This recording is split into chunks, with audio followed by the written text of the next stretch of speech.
I love it because you're going right down the trail that I was going to take you anyway, which is the mental game in shooting. How important is the mental game in shooting? Once you have established subconscious competence in your skill level and you're maintaining that high level,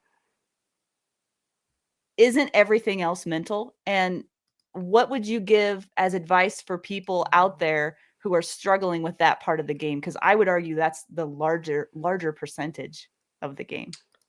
Yeah, I definitely won't disagree with that. Everyone thinks the guy that wins the match is you know the guy that shoots the match perfect, and that's not correct. No one has ever shot a match perfectly ever in the history of competitive shooting. Mm-hmm. It's the guy who makes the least amount of scoreable mistakes, right? Mm-hmm. Whether that's time or hits, that's who wins, and that's life too. Uh, you know, Right. Yeah. who messes up the least wins, and at the end of the day, who gets the fastest, most critical hits first wins. Um, Mm-hmm. so uh, I forgot where I was going with this Well, I question. have another question about the mental game, and that Yes. is there such a thing as trying too hard? Can you push so hard that I've heard Riley Bowman talk about this, like he's Mhm. always trying to perform at 90% or something like that.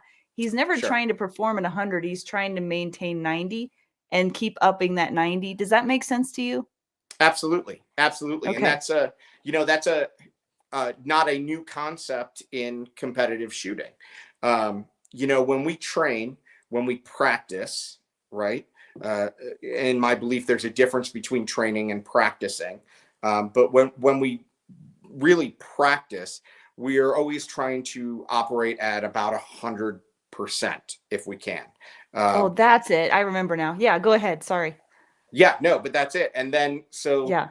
everyone thinks the work is done in the match or whatever. The work is not done in the match. The work is done in practice, so that when we get to the match, I think 90% is uh, maybe a little too far down. I'm trying to operate He at could about have said a different 95%. percentage. Sure. I don't remember. Well, it's different people believe different things. Yeah. But yes, we're not trying to operate at 100 because, frankly, our consistency at 100% of our ability uh, is just not there. Yeah. And we can't rely on 100%. It's also why uh, this we see this debate all the time, and I'm just going to use this one as the example. The 1 second draw.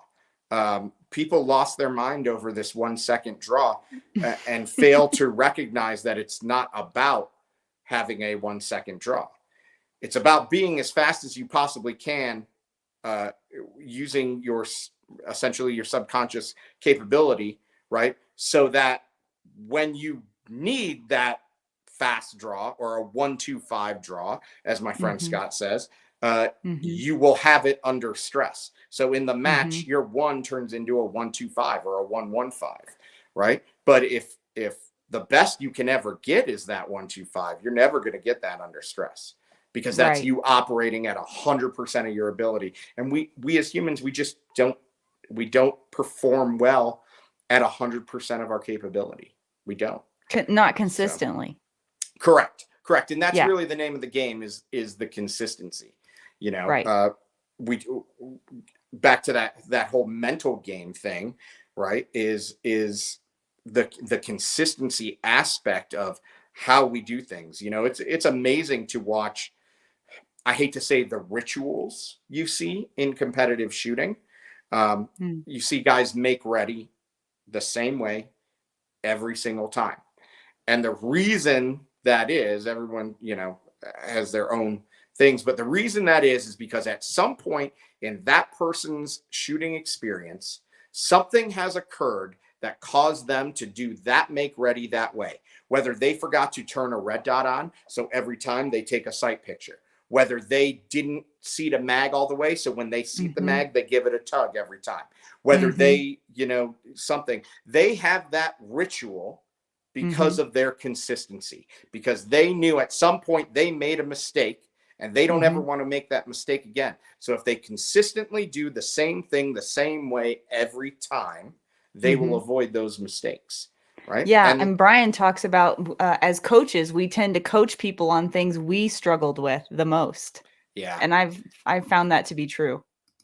yeah, absolutely. Because, we can relate to that struggle. Yeah. There Yeah. are people that have struggles in shooting that we will just never be able to relate to because we haven't experienced it, right? Mhm. And it's like, Mhm. oh man, I don't have that issue. But the best thing we can always do, at least from the coaching side, is we know people who have had that issue, and we talk to Right. them, and we get that information, and we see what's worked for them.